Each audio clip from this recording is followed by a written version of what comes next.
अनंत पद्मनाभ स्वामी मंदिर केरला राज्य के तिरुवनंतपुरम में स्थित है और 2011 के बाद पूरी दुनिया इस मंदिर का नाम जान चुकी है, क्योंकि भारत के सुप्रीम कोर्ट की एक राय के बाद पद्मनाभ स्वामी मंदिर में से 5 तहखाने खोले गए थे और उनमें से जो खजाना निकला वो कोई सोच भी नहीं सकता था।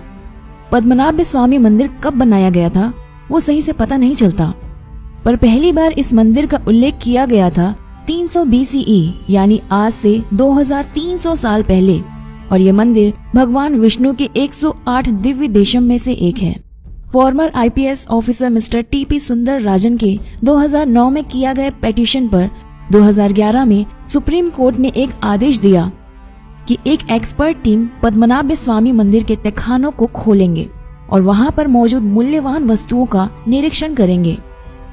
मंदिर के 6 तहखाने, जिनको A, B, C, D और F के नाम से जाना जाता है, उनमें से C, D, E और F को बहुत बार खोला गया है, और तहखाना A और B के अंदर कोई भी नहीं गया था। 2014 में द न्यू यॉर्कर मैगजीन ने मंदिर के ट्रस्टी VK हरि कुमार, जो तहखाना खोलने के दौरान वहां पर मौजूद थे, उनका इंटरव्यू लिया था, और उस इंटरव्यू से हम जान पाते हैं कि उस दिन वहां क्या हुआ था। जैसा कि मैंने पहले भी कहा था कि तहखाना C, D, E और F को खोला जाता है और A और B को नहीं, क्योंकि A और B को खोलने के लिए अलग चाबी की जरूरत पड़ती थी। तो उन चाबियों से वॉल्ट B को खोलने की कोशिश की गई।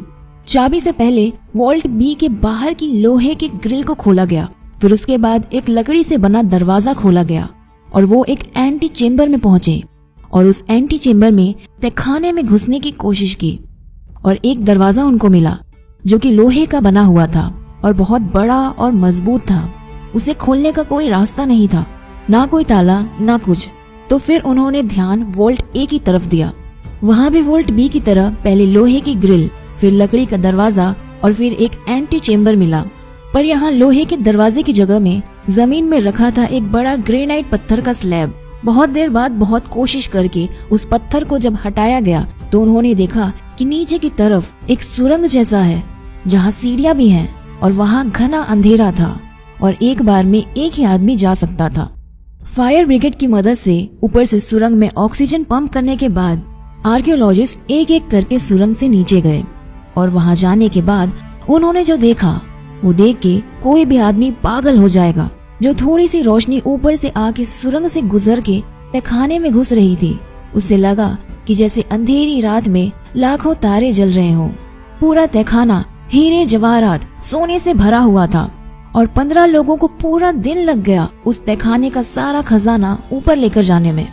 अब आप सुनिए कि वहाँ क्या क्या मिला। 3.5 फुट की बिल्कुल सॉलिड सोने से बनी हुई विष्णु जी की मूर्ति, जिनके शरीर में लगे हुए थे 100 से भी ज्यादा हीरे और रूबी। 18 फुट लंबी सोने की चेन, एक सोने का शेफ जिसका वजन था 500 किलो, 1200 सारापल्ली गोल्ड कॉइन जिनमें जवाहरात लगे हुए थे, 30 किलो की सोने की ढाल मतलब बॉडी आर्मर, बहुत सारी थैली भर भर के सोने की नेकलेस, अंगूठी, हीरे, रूबी, सैफायर्स, एमरल्ड, जेमस्टोन्स। कई सारे हीरे तो ऐसे भी मिले थे जो 110 कैरेट से भी ज्यादा के थे। अगर आपको कैरेट का हिसाब नहीं पता तो बस इतना जान लीजिए कि कोहिनूर जो अंग्रेज लेकर चले गए थे वो केवल 105 कैरेट की ही थी। चौंक गए? तो यार अपने खुले मुंह को बंद कर लो और आगे के लिए रेडी हो जाओ, क्योंकि अभी तो हम सिर्फ आधी दूरी तक ही पहुँचे हैं। तो चलिए कंटिन्यू करते हैं। सोने का नारियल जिसमें रूबी और एमरल्ड लगा हुआ था, 1 लाख से भी ज्यादा रोमन एम्पायर की gold coin, Napoleon, Mughal, Portuguese और ईस्ट इंडिया कंपनी के समय के बहुत सारे गोल्ड कॉइन्स, 800 किलो से भी ज्यादा वजन के स्वर्ण मुद्रा के स्तूप जो 200 BCE यानी आज से 200 साल पुराना, और एक एक की कीमत है 2.7 करोड़ रुपए। एक पूरा सोने का बना हुआ बहुत बड़ा सिंहासन जिसमें करीब 1000 हीरे जवाहरात लगे हुए थे, 3 स्वर्ण मुकुट जिनमें भी हीरे जवाहरात लगे हुए थे, 100 से भी ज्यादा सोने की चेयर और सोने से बने हुए हजारों बर्तन। तो कुल मिलाकर इस पूरे खजाने की कीमत हो गई $20 बिलियन यानी 1.3 लाख करोड़ रुपए। वो भी सिर्फ मटेरियल कॉस्ट यानी कि आज के दिन में बनाया होता। इसमें अगर इनके एंटीक होने की वैल्यू और कल्चरल वैल्यू लगाई जाए तो कम से कम 10 गुना कीमत और भी बढ़ जाएगी, मतलब $200 बिलियन। और अभी तो सबसे इंटरेस्टिंग पार्ट आना बाकी है, क्योंकि अभी हम बात करने वाले हैं वोल्ट बी को लेकर। जो कि इन 6 वोल्ट्स में से सबसे बड़ा है, और वोल्ट बी जिसको खोलने में नाकाम होके वोल्ट ए को खोला गया था।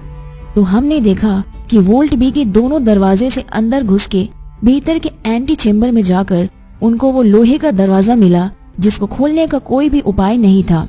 किसी चाबी से इसे खोला नहीं जा सकता था। उस दरवाजे का निरीक्षण करके देखा गया कि उसके बाहर 2 कोबरा का एम्बलम बना हुआ है। ये असल में एक चेतावनी थी।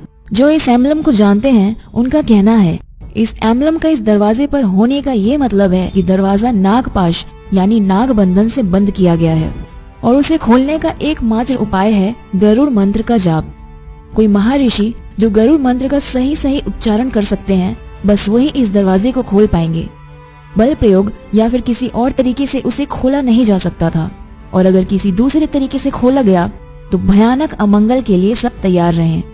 कोई बोलता है कि इस दरवाजे के पीछे वो खजाना है जो समुद्र मंथन के बाद मिला था, जिसके सामने कुबेर का खजाना भी छोटा पड़ जाए।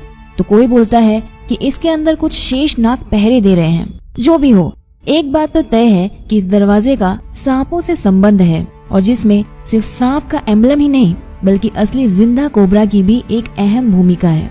क्योंकि एमिली गिलक्रिस्ट नाम की एक इंग्लिश वुमन उनकी 1933 की एक किताब ट्रेवेंकर ए ट्रैवल गाइड फॉर विजिटर्स में लिखा था कि 1908 में जब ट्रेवेंकर प्रिंसली स्टेट को पैसे की जरूरत पड़ी तब कुछ लोगों ने वोल्ट बी को खोलने की कोशिश की थी, पर वहां से उनको अपनी जान हथेली में लेकर भागना पड़ा।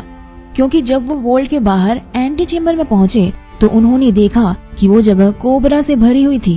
ट्रेवेंकर राज परिवार के रिकॉर्ड में पाया जाता है कि 1980 में एक बार वोल्ट बी को खोला गया था, उसके अंदर के खजाने की एस्टिमेट लगाने के लिए।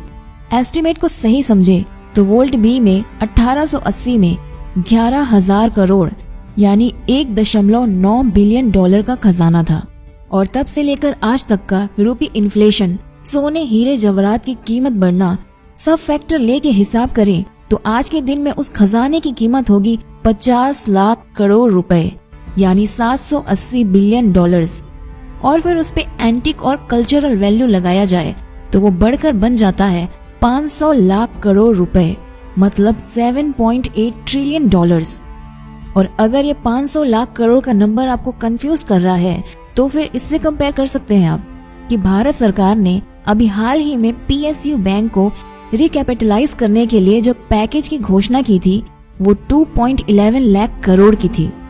चलिए वीडियो खत्म करने से पहले थोड़ी सी और इन्फॉर्मेशन दे ही देती हूँ। 2014 में पद्मनाभ स्वामी मंदिर में और भी 2 तहखाने होने का पता चला है।